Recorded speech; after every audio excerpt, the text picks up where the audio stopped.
안녕하세요. 네, 연문서 원장입니다. 지난 시간에는 저희가 이제 서지컬 가이드라는 게 뭔가에 대해서 이야기를 해봤는데요. 이제는 서지컬 가이드가 과연 어떻게 만들어지고 또 그걸 이용해서 어떤 케이스에 응용을 할 수 있는가, 이런 워크플로우와 실질적 임상 응용 케이스에 대해서 살펴보도록 하겠습니다. 보통 저희 이제 랩에 맡겨주시면은 환자는 처음에 이 만들어지는 과정 술전에 한번 오게 되고요.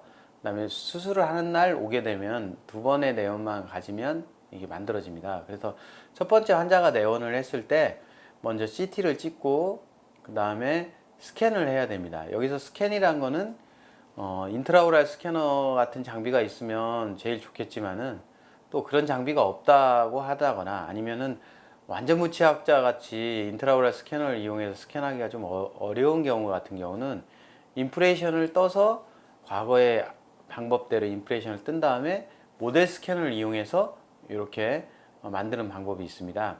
그래서 이 파일과 이 CT를 찍은 파일, 즉 CT 파일과 스캔 파일을 저희한테 보내주시면 이게 플래닝이 이루어집니다.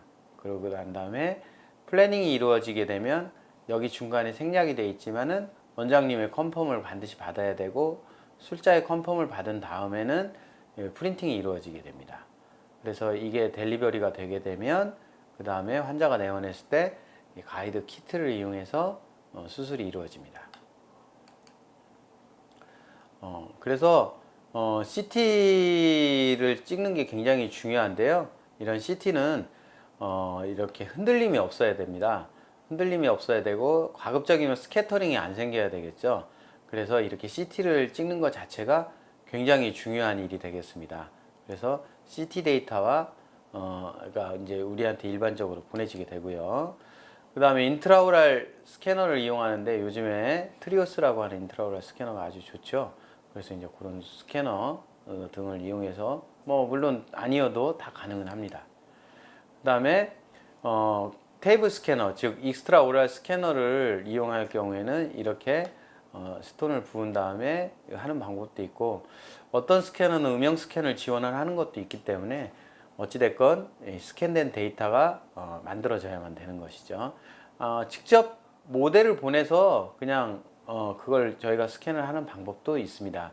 그래서 이런 부분들은 치과 실정에 맞게 하시면 되겠습니다. 그 다음에 이 가이드라는 거는 반드시 CT 데이터와 스캔 데이터가 만나야만 되는 일인데 여기 이렇게 보시면 항상 왼쪽에는 CT 데이터가 뜨게 되고요, 오른쪽에는 스캔 데이터가 뜨게 되는데 이 두 개가 만나게 되는 경로를 거쳐야만 가이드가 제작이 됩니다. 근데 이거를 우리나라 말로는 정합이라고 얘기하고 영어로는 여기 보시면은 머징이라고 얘기를 하는데, 이 머징이 잘 되면은 가이드를 만들었을 때 정확도가 굉장히 좋게 됩니다. 그리고 머징이 잘 안 되게 되면은 가이드를 만들기 어렵거나 정확도가 떨어지는 경우가 발생을 합니다. 지금 왼쪽 같은 경우는 머징이 잘 안 된 거죠. 그래서 머징이 잘 안 되게 되면 여기에 머징 데이터와 이가 이제 현재 오차가 어느 정도인가를 여기서 표시를 해줍니다. 오른쪽은 정합이 굉장히 잘 된 건데요. 정합이 잘 되게 되면 치아에 이렇게 초록색이 나오게 되죠. 정합이 잘 되는 거 안 되고 해서 또 하나의 영향을 미치는 게 이 CT의 스캐터링입니다. 아무래도 보철물이 많고 임플란트가 특히 있고 그렇게 되면은 이 스캐터링이 CT에서 생기기 때문에 정합을 만들어내기가 되게 어려운 부분이 생기게 되는 것이죠. 일반적으로 정합은 여기 보시다시피 한 3점 정도를 찍어서 이 3점과 CT에 있는 3점과 스캔에 있는 3점이 똑같은 점임을 표시를 해주게 되면 이렇게 CT 데이터와 스캔 데이터가 한 몸이 되게 됩니다. 그 다음에 그렇게 정합이 이루어진 다음에 소프트웨어 상에서 플래닝을 하게 되겠죠. 그래서 플래닝하는 과정이 필요하고요. 자, 이 동영상으로 한번 이 만드는 과정을 보시도록 하겠습니다. 일반적으로 이게 CT 데이터고 이쪽에 있는 게 스캔 데이터인데 이 두 개가 만나게 되기 때문에 점을 몇 개 찍어서 3개 정도 찍어서 점이 같음을 알려주면 이렇게 정합이 이루어지게 됩니다. 정합이 이루어지면 여기는 스캔 데이터, 여기는 CT 데이터가 만들어지는 완벽한 어떤 해부학적을 알 수가 있고요. 파일이 너무 크기 때문에 아까 같이 파노라마 모드로 이렇게 정리를 한 다음에 너브를 표시를 하게 됩니다.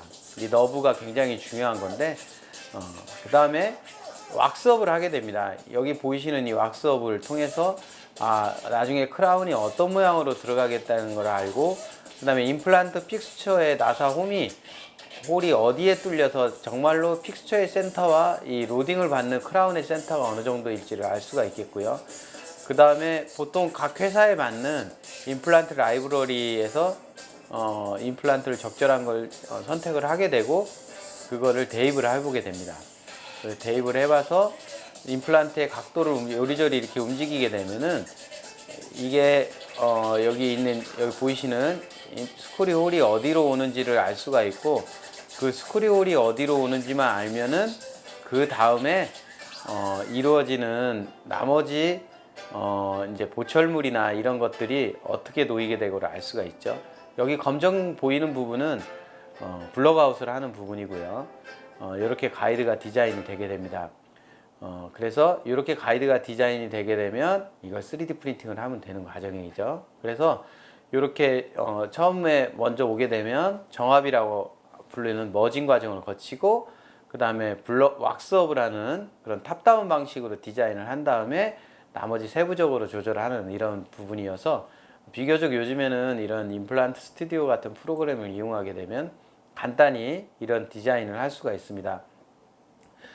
최근에는 이런 프로그램도 판매가 되고 있어서 원장님들이 직접 이 프로그램을 이용해서 디자인을 하게 된다면 더욱더 정밀하고 원장님 뜻에 맞는 그러한 임플란트가 식립이 이루어질 수가 있겠죠.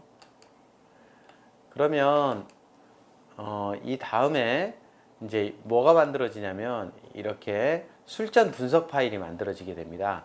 요즘에는 SNS가 많이 발전을 하게 돼서 이렇게 술전 분석 파일들이 SNS를 통해서 술자의 어떠한 그 컴퓨터나 또는 핸드폰 같은 데에서 직접 볼 수가 있고, 요걸 가지고 만약에 마음에 안 들거나 내 생각과 다른 부분이 있으면 어떻게 고쳐달라고 말을 하면 다시 한번 술전 분석 파일이 보내지게 되고, 최종적으로 컨펌이 반드시 이루어져야만 가이드는 제작이 되게 됩니다. 그래서 이렇게 시뮬레이션 된 술전 분석 파일이고 가게 됩니다. 이거 굉장히 유용하겠죠. 그 다음에 이제 프린터. 요즘에 참 프린터들이 여러 좋은 프린터들이 많이 나왔기 때문에 이런 것들을 만드는 데 있어서 굉장히 유용하고 빠릅니다. 보통 한 2시간 정도면 프린팅이 이루어지는 것 같아요. 그러면 여기 부분, 슬리브라고 하는 이 부분은 프린팅이 안 됩니다. 그래서 이거는 나중에 정해진 규격의 슬리브를 여기에 끼워 넣으면 딱 맞게 되어 있습니다. 그 다음에 플라즈마 소독을 거쳐서 이제 납품이 되게 되겠죠. 여기 보시면 그때 같이 이렇게 제공이 되고 있는 가이드 리포트입니다. 그래서 이 리포트를 보고 임플란트의 픽스처의 사이즈, 그 다음에 뎁스 이런 것들을 보실 수가 있고요. 그 다음에 본 트리밍을 해야 되는 거면 본 트리밍을 해야 되는 부분까지도 같이 보여드릴 수가 있습니다. 그래서 이렇게 서지컬 레포트와 그 다음에 어떤 드릴링을 어떤 순서로 잡아서 어떻게 움직여야 된다는 드릴링 프로토콜, 그 다음에 상자 이렇게 해가지고 같이 델리버리가 되게 되어 있습니다. 한번 이 키트를 한번 살펴보실 필요가 있는데, 키트를 한번 같이 살펴보시도록 하겠습니다. 지금 보시는 것은 바이오템의 올가이드 키트입니다.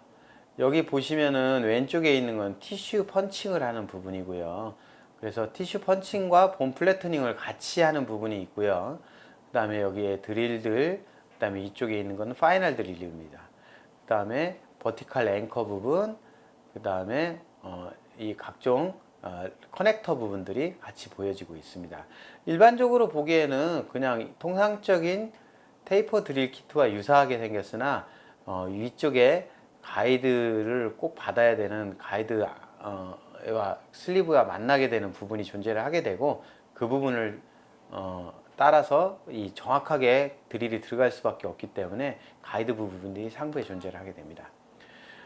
버티컬 앵커는 어떤 거냐면 이건 지금 보시고 계신 건 인본 타입인데 본 안에 2mm 드릴링을 하고 여기다 이걸 채워넣는 이런 방법입니다. 그래서 통상적으로 2mm 드릴링을 먼저 한 다음에 가이드를 서지컬 가이드를 고정하고 싶을 때 쓰는 방법이고요. 보시다시피 2mm 드릴링만 살짝 하고 요걸 끼워서 고정을 얻은 다음에 그 옆치아를 같이 이렇게 끼워 넣는 이런 방식이 되겠습니다.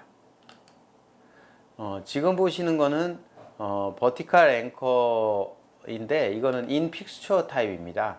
그래서 임플란트를 먼저 제일 안전한 부분에 하나를 심고 그 위에다가 이렇게 말하자면 앵커를 채워서 넣게 되면은 가이드를 이 앵커가 딱 잡아주기 때문에 이렇게 무치약 환자인 같은 경우에는 가이드가 굉장히 타이트하게 고정이 되면서 나머지 홀 부분을 쉽고 간단하게 시술을 할 수가 있죠.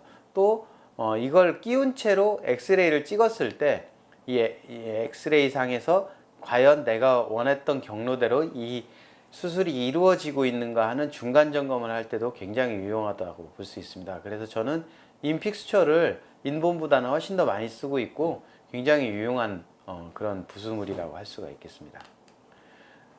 다음 보시는 건 티슈 펀치입니다. 그래서 픽스처의 사이즈에 따라서 이렇게 세 가지가 구비가 되어 있는데 사실은 이제 픽스처 꼭 사이즈만 따질 것도 아니고 보시면은 여기에 본 플래트닝을 같이 하게 되어 있습니다. 그래서 이렇게 연조직도 뚫지만 이 지금 나타내고 있는 이 부분이 픽스처의 상부 탑하고 똑같은 부분이기 때문에 이게 픽스처의 상부 탑이 되겠습니다. 그래서 그 부분을 평평하게 만들어 놓고 임플란트가 식립이 되게 되어 있습니다. 그래서 이렇게 티슈 펀치 부분들이 존재를 하게 되겠고요.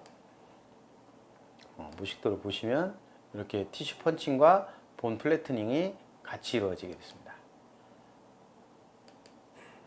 그 다음에 드릴들입니다. 그래서 보통 드릴이 몇 가지가 있는데 2.0, 그 다음에 상부가 2.9, 하부가 2.3인 테이퍼 드릴, 그 다음에 나머지 이 드릴들은 픽스처의 고유 사이즈에 맞는 드릴들이 되겠습니다. 그래서 이 드릴들을 선택을 하실 때는 가이드 리포트에 나와 있는 직경하고 일치되는 데까지 파이널 드릴링을 하게 됩니다. 모든 액션은 통상적으로 어떤 멘트가 없는 한은 9mm 탑에서 이루어집니다. 픽스처에서 9mm 탑에서 이루어지기 때문에 가이드의 탑은 9mm가 더 없다고 보면 됩니다. 지금 보시는 드릴 길이는 표시가 되기로는 10mm 드릴이라고 표시가 되는데 이러한 10mm 드릴은 이 실질적인 길이는 19mm가 되겠습니다. 가이드에 올라가야 되는 부분 9mm를 포함해서. 그러나 10mm가 표시가 되어 있기 때문에 여러분들께서는 10mm 드릴 하면은 레프트에 10mm 나와 있으면 그냥 써 있는 10mm 드릴만 운용을 하게 되면 정확한 수술이 가능하다고 볼 수가 있겠습니다. 그 다음에 과연 근데 꼭 10mm를 넣어야 되는데 10mm를 아닌 경우가 좀 있어요. 어떤 때는 10mm 픽스처를 넣어야 되는데 11.5mm나 13mm 픽스처를 넣는 것처럼 드릴을 한 사이즈나 두 사이즈 큰 걸 잡으라고 가이드 레포트에서 지도를 하는 경우가 있는데 그 이유는 이렇게 슬리브에서 옵셋이 부여가 되기 때문입니다. 그러면 과연 왜 이 옵셋을 부여를 하느냐? 여기 보시면은 이 지금 보이는 이 선이 연조직의 어떠한 선입니다. 그렇게 되면은 지금 이대로 제작을 하게 되면 가이드의 이 슬리브가 연조직에 눌려서 이 가이드가 장착이 안 되게 되는 상황이 생길 수 있습니다. 그러면 이렇게 슬리브를 1.5mm나 3mm 정도로 위로 올려버리는 방법을 많이 쓰게 되는데요. 이것을 옵셋이라고 부르게 됩니다. 이 옵셋을 부여를 하게 되면 이렇게 10mm 픽스처를 심더라도 드릴은 11.5mm를 잡아서 넣어라, 이런 부분이 부여가 되기 때문에 반드시 레포트에서 이 부분을 살펴보고 최종적으로 드릴을 어떤 걸 넣어야 되는지를 반드시 숙지를 하신 다음에 수술에 들어가는 게 좋습니다. 슬리브에 보시면은 이렇게 슬리브에서 오목하게 있는 부분이 있는데 이 오목한 부분의 역할은 나중에 되게 유용한 부분일 수 있는데 핵사의 위치를 내가 정한 위치로 보낼 수 있는 부분이라고 생각을 하시면 되겠습니다. 자, 마지막으로 이제 케이스 리뷰를 하고 오늘 강의를 마쳐보도록 그렇게 하겠습니다.